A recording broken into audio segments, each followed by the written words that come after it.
ಎಲ್ರಿಗೂ ನಮಸ್ಕಾರ. ಮಹಾಸರಸ್ವತಿ ದೇವಿ ಬರೀ ವಿದ್ಯೆಯ ದೇವಿ ಅಲ್ಲ, ಅವರಲ್ಲಿ ತ್ರಿದೇವಿಯರಲ್ಲಿ ಇರುವ ಎಲ್ಲಾ ಶಕ್ತಿಗಳಿವೆ. ಮಹಾಸರಸ್ವತಿ ತಾಯಿಯ ಈ ಮಂತ್ರವನ್ನು ಭಕ್ತಿಯಿಂದ ಕೇಳಿದ್ರೆ ಎಂತಹದೇ ದೊಡ್ಡ ತೊಂದರೆಯಲ್ಲಿ ನೀವು ಸಿಲುಕಿದ್ರೂ ಅದರಿಂದ ಹೊರಗೆ ಬರ್ತೀರಿ. ನಿಮ್ಮ ಮತ್ತು ನಿಮ್ಮ ಮಕ್ಕಳ ಭವಿಷ್ಯ ಸುಖಮಯವಾಗಿರ್ತದೆ. ಜೊತೆಗೆ ಈ ಮಂತ್ರ ಸರ್ವಕಾಮಿತ ಫಲವನ್ನು ಕೊಡ್ತದೆ. ಸಾಮಾನ್ಯವಾಗಿ ಸರಸ್ವತಿ ಮಾತೆಯ ಮಂತ್ರಗಳು ವಿದ್ಯೆ ಬುದ್ಧಿಯನ್ನು ಕೊಡ್ತವೆ, ಆದರೆ ಈ ಮಂತ್ರ ಕಾಮಿತ ಫಲವನ್ನು ಕೂಡ ಕೊಡ್ತದೆ. ಇಷ್ಟೇ ಅಲ್ಲದೆ ಈ ಮಂತ್ರ ಕೇಶವ ಅಂದ್ರೆ ಶ್ರೀ ಕೃಷ್ಣದೇವರ ಆಶೀರ್ವಾದವನ್ನು ಕೂಡ ಕೊಡ್ತದೆ. ಈ ರೀತಿಯ ಮಹಾಸರಸ್ವತಿ ಮಂತ್ರ ನೀವು ಇದಕ್ಕಿಂತ ಮುಂಚೆ ಕೇಳಿರ್ಲಿಕ್ಕಿಲ್ಲ. ಮಂತ್ರ ಜಪಿಸುವ ಮುಂಚೆ ನಾನು ನಿಮಗೆ ಒಂದು ಸರಳ ಸರಸ್ವತಿ ಮಾತೆಯ ಪೂಜೆ ಹೇಗೆ ಮಾಡುವುದು ಅಂತ ಹೇಳಿಕೊಡ್ತೇನೆ. ಈ ಪೂಜೆಯನ್ನು 48 ಮಂಗಳವಾರ ಮಾಡಿ ನೋಡಿ. ನಿಮ್ಮ ಮತ್ತು ನಿಮ್ಮ ಮಕ್ಕಳ ಜೀವನ ಸುಖಮಯವಾಗಿರ್ತದೆ. ಈ ಪೂಜೆಯನ್ನು ಮಂಗಳವಾರ ಸಂಜೆ ಮಾಡಬೇಕು. ಮಂಗಳವಾರ ಬೆಳಿಗ್ಗೆ ತಲೆಯ ಮೇಲೆ ಸ್ನಾನ ಮಾಡಿ ಮನೆಯ ಮುಖ್ಯ ದ್ವಾರದ ಎದುರು ಮತ್ತು ತುಳಸಿ ಕಟ್ಟೆಯ ಎದುರು ಈ ರಂಗೋಲಿಯನ್ನು ಹಾಕಿ. ನಂತರ ದೇವರ ಕೋಣೆಯಲ್ಲಿ ಒಂದು ಮಣೆಯನ್ನು ಇಟ್ಟು ಅದರ ಮೇಲೆ ಐಂ ಅನ್ನುವ ರಂಗೋಲಿ ಹಾಕಿ. ಮಣೆಯ 4 ಕಡೆಗೂ ಅರಶಿನ ಕುಂಕುಮವನ್ನು ಹಚ್ಚಿ. ನಿಮ್ಮ ಬಳಿ ರಂಗೋಲಿ ಹುಡಿ ಇಲ್ಲದಿದ್ರೆ ಅಕ್ಕಿ ಹಿಟ್ಟಿನಿಂದ ರಂಗೋಲಿ ಹಾಕ್ಬೋದು. ಐಂ ಅನ್ನುವ ರಂಗೋಲಿಯ ಮೇಲೆ ಸರಸ್ವತಿ ತಾಯಿಯ ಫೋಟೋವನ್ನು ಇಡಿ. ತಾಯಿಗೆ ಗಂಧ, ಅರಶಿನ, ಕುಂಕುಮ ಹಚ್ಚಿ ಬಿಳಿ ಬಣ್ಣದ ಹೂವನ್ನು ಇಡಿ. ಬಿಳಿ ಬಣ್ಣದ ಹೂ ಇಡುವುದರಿಂದ ಮನಸ್ಸು ಶಾಂತವಾಗಿರ್ತದೆ. ಮಕ್ಕಳು ತುಂಬಾ ಹಠ ಮಾಡ್ತಿದ್ರೆ ಮಕ್ಕಳ ಕೈಯಿಂದಲೇ ಬಿಳಿ ಬಣ್ಣದ ಹೂವನ್ನು ಇಡಿಸಿ. ನಂತರ ತಾಯಿಗೆ ತುಪ್ಪದ ದೀಪ ಮತ್ತು 2 ಅಗರಬತ್ತಿಯನ್ನು ಹಚ್ಚಿ. ಆಮೇಲೆ ಬಿಳಿ ಬಣ್ಣದ ಸಿಹಿ ತಿಂಡಿ ಮತ್ತು ಹಣ್ಣು ಹಂಪಲನ್ನು ನೈವೇದ್ಯವಾಗಿ ಅರ್ಪಿಸಿ. ಕೊನೆಗೆ ಬತ್ತಿಯನ್ನು ತುಪ್ಪದಲ್ಲಿ ನೆನೆಸಿ ಆ ಬತ್ತಿಯಿಂದ ಆರತಿ ಮಾಡಿ. ಆರತಿ ಮಾಡಿದ ನಂತರ ಚಂದನಂ, ಹರಿದ್ರಂ, ಕುಂಕುಮಂ, ಪುಷ್ಪಂ, ನೈವೇದ್ಯಂ, ಧೂಪಂ, ದೀಪಂ ಸಮರ್ಪಯಾಮಿ ಅಂತ ಹೇಳಿ ಅಕ್ಷತೆಯನ್ನು ತಾಯಿಗೆ ಅರ್ಪಿಸಿ. ನಂತರ ತಾಯಿಯ ಎದುರು ಬಿಳಿ ಬಣ್ಣದ ಶುದ್ಧ ಬಟ್ಟೆಯನ್ನು ಹಾಕಿ ಅದರ ಮೇಲೆ ಕುಳಿತುಕೊಂಡು ಈ 2 ಸಾಲಿನ ಮಂತ್ರವನ್ನು 108 ಬಾರಿ ಜಪಿಸಿ ಅಥವಾ ಕೇಳಿ. ಈ ರೀತಿ 11 ಮಂಗಳವಾರ ಮಾಡಿದಾಗ ನಿಮಗೆ ಸ್ವಲ್ಪ ಬದಲಾವಣೆ ನೋಡಲಿಕ್ಕೆ ಸಿಗ್ತದೆ. ಹೀಗೆ 48 ಮಂಗಳವಾರ ಮಾಡಿದ್ರೆ ನಿಮಗೆ ಎಂತಹದೇ ದೊಡ್ಡ ತೊಂದರೆ ಇದ್ದರೂ ಅದು ದೂರವಾಗ್ತದೆ ಮತ್ತು ನಿಮ್ಮ ಇಡೀ ಜೀವನ ಸುಖಮಯವಾಗಿರ್ತದೆ. ನಿನ್ನೆ ನಾನು ಕೇಳಿದ ಪ್ರಶ್ನೆ, ಕಾಲಭೈರವ ದೇವರು ಯಾವ ದೇವರ ಅಂಶ ಅಂತ. ಈ ಪ್ರಶ್ನೆಗೆ ಸರಿ ಉತ್ತರ ಎ, ಶಿವದೇವರ ಅಂಶ. ಸರಿ ಉತ್ತರ ಕೊಟ್ಟವರಲ್ಲಿ ಒಬ್ಬರ ಹೆಸರು ಎಸ್ ಮಂಜುಳಾ ಮೋಹನ್. ಮಂಜುಳಾ ಮೋಹನ್ ಅವರೇ ಈ ಮಂತ್ರವನ್ನು 48 ಮಂಗಳವಾರ ಭಕ್ತಿಯಿಂದ ಕೇಳಿ ಮತ್ತು ಪೂಜೆ ಮಾಡಿ ಅಂತ ಹೇಳ್ತಾ ಇವತ್ತಿನ ಪ್ರಶ್ನೆಯನ್ನು ನೋಡುವ. ಮಹಾಸರಸ್ವತಿ ತಾಯಿಯ ಪ್ರಿಯ ಬಣ್ಣ ಯಾವುದು? ಎ, ಕೆಂಪು, ಬಿ, ಹಸಿರು, ಸಿ, ನೀಲಿ, ಡಿ, ಬಿಳಿ. ಈ ಪ್ರಶ್ನೆಗೆ ಸರಿ ಉತ್ತರ ಕೊಟ್ಟವರಲ್ಲಿ ಒಬ್ಬರ ಹೆಸರನ್ನು ನಾಳಿನ ವಿಡಿಯೋದಲ್ಲಿ ಹೇಳ್ತೇನೆ. ಬನ್ನಿ ಈಗ ಈ ಶಕ್ತಿಶಾಲಿ ಮಹಾಸರಸ್ವತಿ ಮಂತ್ರವನ್ನು 108 ಬಾರಿ ಭಕ್ತಿಯಿಂದ ಕೇಳುವ. ಅದಕ್ಕಿಂತ ಮುಂಚೆ ಓಂ ಮಹಾಸರಸ್ವತಿಯೇ ನಮಃ ಅಂತ ಕಮೆಂಟ್ ಮಾಡಿ. ಚಾನಲಿಗೆ ಹೊಸಬ್ರಾಗಿದ್ರೆ ಚಾನಲ್ ಅನ್ನು ಸಬ್ಸ್ಕ್ರೈಬ್ ಮಾಡಿ. ಹತ್ರ ಇರುವ ಬೆಲ್ ಬಟನ್ ಪ್ರೆಸ್ ಮಾಡಿ. ಆಲ್ ಅನ್ನೋ ಆಪ್ಷನ್ ಅನ್ನು ಸೆಲೆಕ್ಟ್ ಮಾಡಿ. ಮತಿದಾಂ ವರದ್ಯಾಂ ಚೈವ ಸರ್ವಕಾಮ ಫಲಪ್ರದಾಂ ಕೇಶವಸ್ಯ ಪ್ರಿಯಾಂ ದೇವೀಂ ವೀಣಾಹಸ್ತಾಂ ವರಪ್ರದಾಂ. ಮತಿದಾಂ ವರದ್ಯಾಂ ಚೈವ ಸರ್ವಕಾಮ ಫಲಪ್ರದಾಂ ಕೇಶವಸ್ಯ ಪ್ರಿಯಾಂ ದೇವೀಂ ವೀಣಾಹಸ್ತಾಂ ವರಪ್ರದಾಂ. ಮತಿದಾಂ ವರದ್ಯಾಂ ಚೈವ ಸರ್ವಕಾಮ ಫಲಪ್ರದಾಂ ಕೇಶವಸ್ಯ ಪ್ರಿಯಾಂ ದೇವೀಂ ವೀಣಾಹಸ್ತಾಂ ವರಪ್ರದಾಂ. ಮತಿದಾಂ ವರದ್ಯಾಂ ಚೈವ ಸರ್ವಕಾಮ ಫಲಪ್ರದಾಂ ಕೇಶವಸ್ಯ ಪ್ರಿಯಾಂ ದೇವೀಂ ವೀಣಾಹಸ್ತಾಂ ವರಪ್ರದಾಂ. ಮತಿದಾಂ ವರದ್ಯಾಂ ಚೈವ ಸರ್ವಕಾಮ ಫಲಪ್ರದಾಂ ಕೇಶವಸ್ಯ ಪ್ರಿಯಾಂ ದೇವೀಂ ವೀಣಾಹಸ್ತಾಂ ವರಪ್ರದಾಂ. ಮತಿದಾಂ ವರದ್ಯಾಂ ಚೈವ ಸರ್ವಕಾಮ ಫಲಪ್ರದಾಂ ಕೇಶವಸ್ಯ ಪ್ರಿಯಾಂ ದೇವೀಂ ವೀಣಾಹಸ್ತಾಂ ವರಪ್ರದಾಂ. मतिदां वरद्यां चैव सर्वकामफलप्रदां केशवस्य प्रियां देवीं वीणाहस्तां वरप्रदां मतिदां वरद्यां चैव सर्वकामफलप्रदां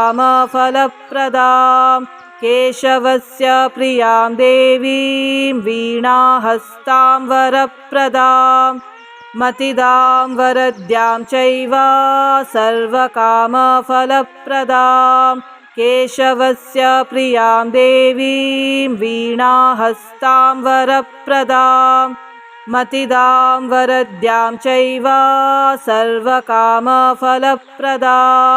केशवस्य प्रियां देवीं वीणाहस्तां वरप्रदां मतिदां वरद्यां चैव सर्वकामफलप्रदां केशवस्य प्रियां देवीं वीणाहस्तां वरप्रदां मतिदां वरद्यां चैव सर्वकामफलप्रदां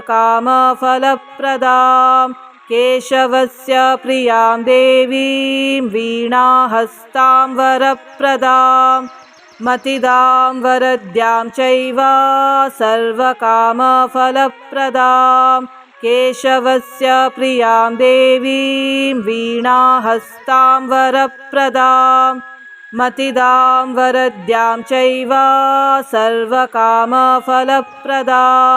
केशवस्य प्रियां देवीं वीणाहस्तां वरप्रदां मतिदां वरद्यां चैव सर्वकामफलप्रदां केशवस्य प्रियां देवीं वीणाहस्तां वरप्रदां मतिदां वरद्यां चैव सर्वकामफलप्रदां केशवस्य प्रियां देवीं वीणाहस्तां वरप्रदां मतिदां वरद्यां चैव सर्वकामफलप्रदां केशवस्य प्रियां देवीं वीणाहस्तां वरप्रदां मतिदां वरद्यां चैव सर्वकामफलप्रदां केशवस्य प्रियां देवीं वीणाहस्तां वरप्रदां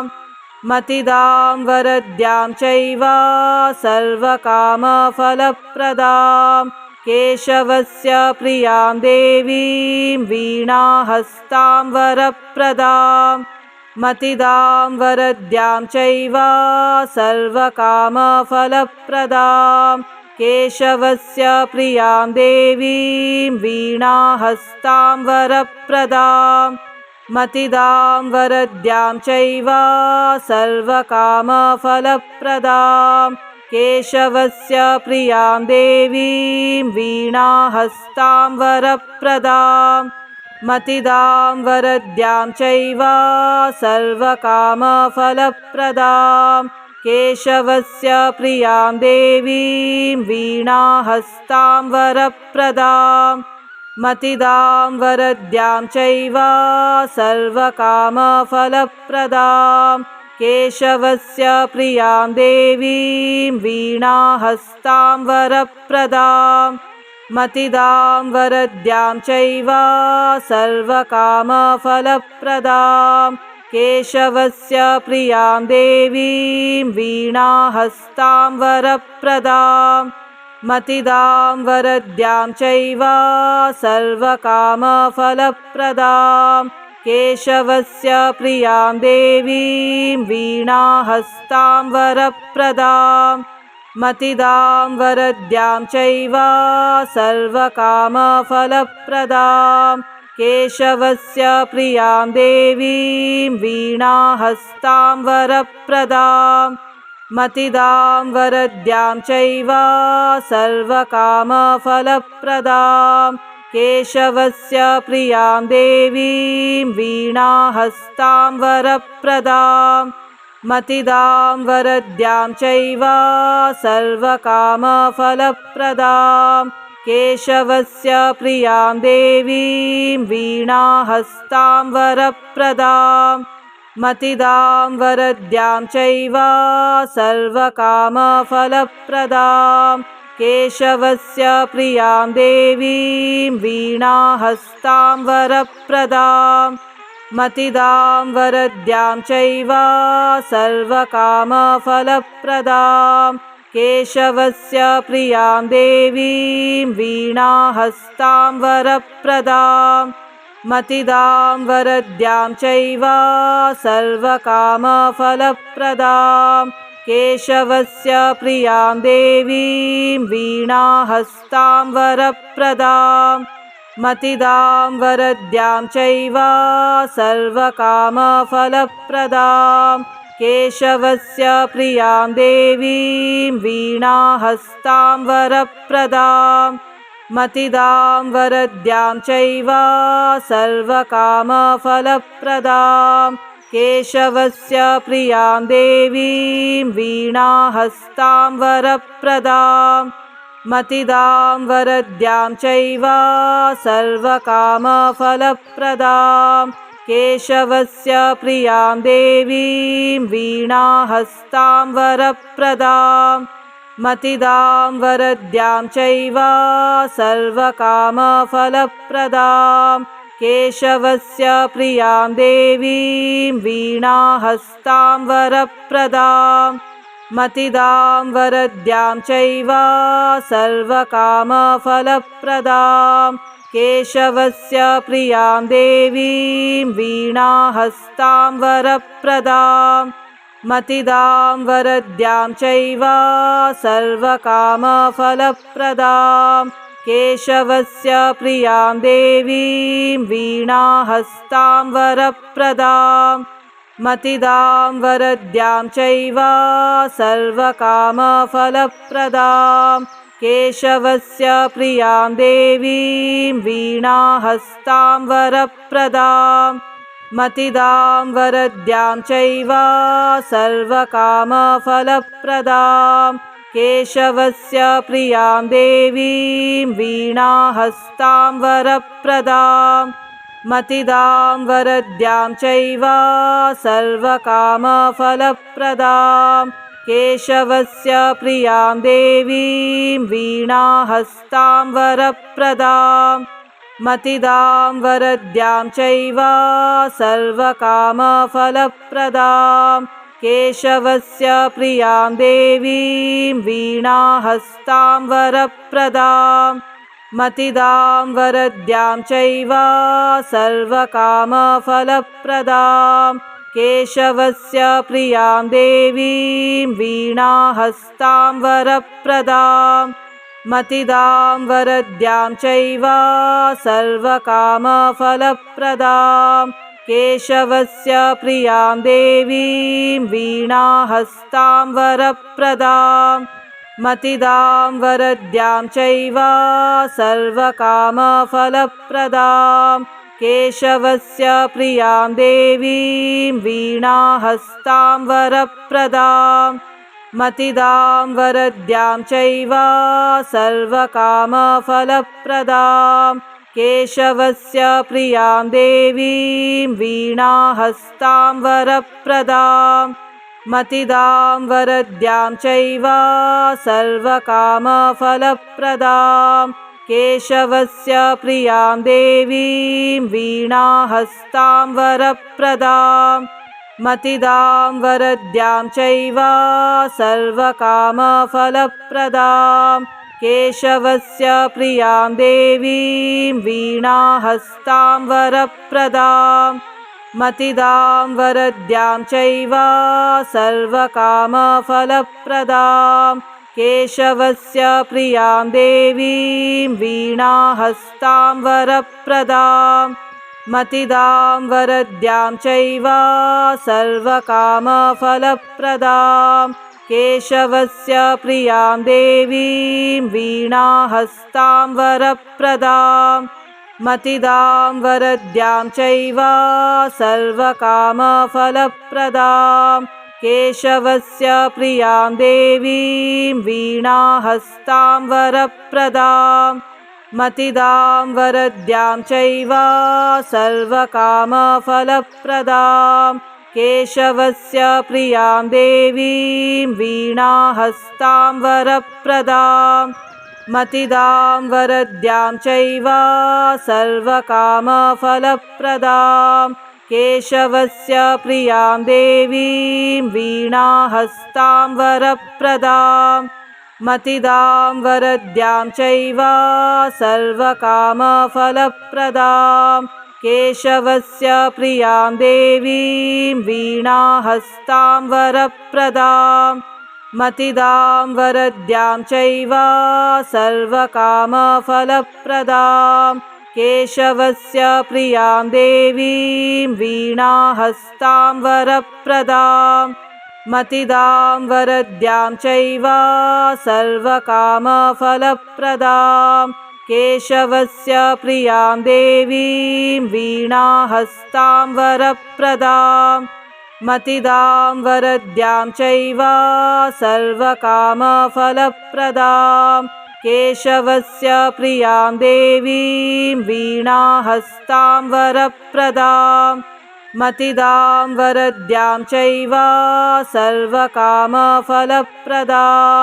केशवस्य प्रियां देवीं वीणाहस्तां वरप्रदां मतिदां वरद्यां चैव सर्वकामफलप्रदां केशवस्य प्रियां देवीं वीणाहस्तां वरप्रदां मतिदां वरद्यां चैव सर्वकामफलप्रदां केशवस्य प्रियां देवीं वीणाहस्तां वरप्रदां मतिदां वरद्यां चैव सर्वकामफलप्रदां केशवस्य प्रियां देवीं वीणाहस्तां वरप्रदां मतिदां वरद्यां चैव सर्वकामफलप्रदां केशवस्य प्रियां देवीं वीणाहस्तां वरप्रदां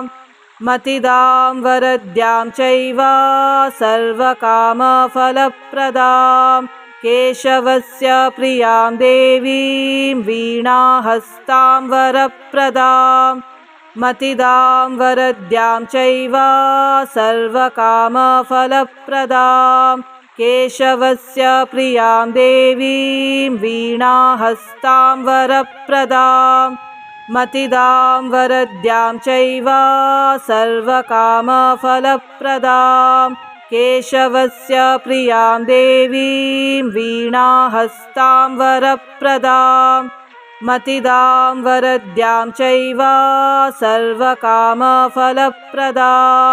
केशवस्य प्रियां देवीं वीणाहस्तां वरप्रदां मतिदां वरद्यां चैव सर्वकामफलप्रदां केशवस्य प्रियां देवीं वीणाहस्तां वरप्रदां मतिदां वरद्यां चैव सर्वकामफलप्रदां केशवस्य प्रियां देवीं वीणाहस्तां वरप्रदां मतिदां वरद्यां चैव सर्वकामफलप्रदां केशवस्य प्रियां देवीं वीणाहस्तां वरप्रदां मतिदां वरद्यां चैव सर्वकामफलप्रदां केशवस्य प्रियां देवीं वीणाहस्तां वरप्रदां मतिदां वरद्यां चैव सर्वकामफलप्रदां केशवस्य प्रियां देवीं वीणाहस्तां वरप्रदां मतिदां वरद्यां चैव सर्वकामफलप्रदां केशवस्य प्रियां देवीं वीणाहस्तां वरप्रदां मतिदां वरद्यां चैव सर्वकामफलप्रदां केशवस्य प्रियां देवीं वीणाहस्तां वरप्रदां मतिदां वरद्यां चैव सर्वकामफलप्रदां केशवस्य प्रियां देवीं वीणाहस्तां वरप्रदां मतिदां वरद्यां चैव सर्वकामफलप्रदां केशवस्य प्रियां देवीं वीणाहस्तां वरप्रदां मतिदां वरद्यां चैव सर्वकामफलप्रदां केशवस्य प्रियां देवीं वीणाहस्तां वरप्रदां मतिदां वरद्यां चैव सर्वकामफलप्रदां केशवस्य प्रियां देवीं वीणाहस्तां वरप्रदां मतिदां वरद्यां चैव सर्वकामफलप्रदां केशवस्य प्रियां देवीं वीणाहस्तां वरप्रदां मतिदां वरद्यां चैव सर्वकामफलप्रदां केशवस्य प्रियां देवीं वीणाहस्तां वरप्रदां मतिदां वरद्यां चैव सर्वकामफलप्रदां केशवस्य प्रियां देवीं वीणाहस्तां वरप्रदां मतिदां वरद्यां चैव सर्वकामफलप्रदां केशवस्य प्रियां देवीं वीणाहस्तां वरप्रदां मतिदां वरद्यां चैव सर्वकामफलप्रदां केशवस्य प्रियां देवीं वीणाहस्तां वरप्रदां मतिदां वरद्यां चैव सर्वकामफलप्रदां केशवस्य प्रियां देवीं वीणाहस्तां वरप्रदां मतिदां वरद्यां चैव सर्वकामफलप्रदां केशवस्य प्रियां देवीं वीणाहस्तां वरप्रदां मतिदां वरद्यां चैव सर्वकामफलप्रदां केशवस्य प्रियां देवीं वीणाहस्तां वरप्रदां मतिदां वरद्यां चैव सर्वकामफलप्रदां केशवस्य प्रियां देवीं वीणाहस्तां वरप्रदां मतिदां वरद्यां चैव सर्वकामफलप्रदां केशवस्य प्रियां देवीं वीणाहस्तां वरप्रदां मतिदां वरद्यां चैव सर्वकामफलप्रदां केशवस्य प्रियां देवीं वीणाहस्तां वरप्रदां मतिदां वरद्यां चैव सर्वकामफलप्रदां केशवस्य प्रियां देवीं वीणाहस्तां वरप्रदां मतिदां वरद्यां चैव सर्वकामफलप्रदां केशवस्य प्रियां देवीं वीणाहस्तां वरप्रदां मतिदां वरद्यां चैव सर्वकामफलप्रदां केशवस्य प्रियां देवीं वीणाहस्तां वरप्रदां मतिदां वरद्यां चैव सर्वकामफलप्रदां केशवस्य प्रियां देवीं वीणाहस्तां वरप्रदां मतिदां वरद्यां चैव सर्वकामफलप्रदां केशवस्य प्रियां देवीं वीणाहस्तां वरप्रदां मतिदां वरद्यां चैव सर्वकामफलप्रदां केशवस्य प्रियां देवीं वीणाहस्तां वरप्रदां मतिदां वरद्यां चैव सर्वकामफलप्रदां केशवस्य प्रियां देवीं वीणाहस्तां वरप्रदां मतिदां वरद्यां चैव सर्वकामफलप्रदां केशवस्य प्रियां देवीं वीणाहस्तां वरप्रदां मतिदां वरद्यां चैव सर्वकामफलप्रदां ಕೇಶವಸ್ಯ ಪ್ರಿಯಾಂ ದೇವೀಂ ವೀಣಾಹಸ್ತಾಂ ವರಪ್ರದಾಂ ಮತಿದಾಂ ವರದ್ಯಾಂ ಚೈವ ಸರ್ವಕಾಮಫಲಪ್ರದಾಂ ಕೇಶವಸ್ಯ ಪ್ರಿಯಾಂ ದೇವೀಂ ವೀಣಾಹಸ್ತಾಂ ವರಪ್ರದಾಂ ಮತಿದಾಂ ವರದ್ಯಾಂ ಚೈವ ಸರ್ವಕಾಮಫಲಪ್ರದಾಂ ಕೇಶವಸ್ಯ ಪ್ರಿಯಾಂ ದೇವೀಂ ವೀಣಾಹಸ್ತಾಂ ವರಪ್ರದಾಂ ಮತಿದಾಂ ವರದ್ಯಾಂ ಚೈವ ಸರ್ವಕಾಮಫಲಪ್ರದಾಂ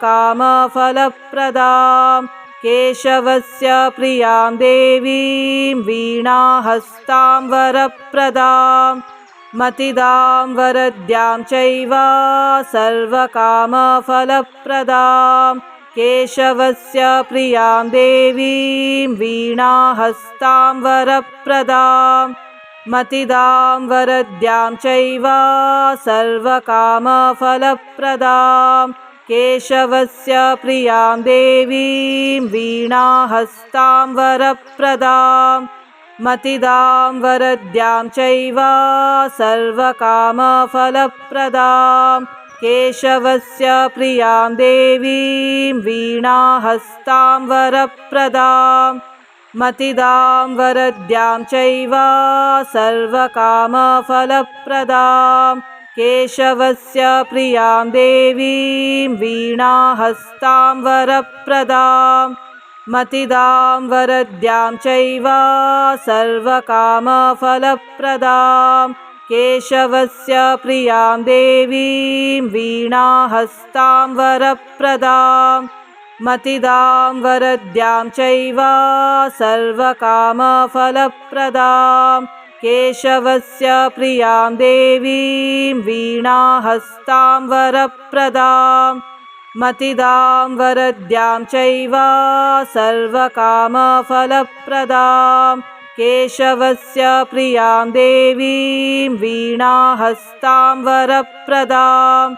ಮತಿದಾಂ ವರದ್ಯಾಂ ಚೈವ ಸರ್ವಕಾಮಫಲಪ್ರದಾಂ ಕೇಶವಸ್ಯ ಪ್ರಿಯಾಂ ದೇವೀಂ ವೀಣಾಹಸ್ತಾಂ ವರಪ್ರದಾಂ ಮತಿದಾಂ ವರದ್ಯಾಂ ಚೈವ ಸರ್ವಕಾಮಫಲಪ್ರದಾಂ ಕೇಶವಸ್ಯ ಪ್ರಿಯಾಂ ದೇವೀಂ ವೀಣಾಹಸ್ತಾಂ ವರಪ್ರದಾಂ. ಧನ್ಯವಾದಗಳು.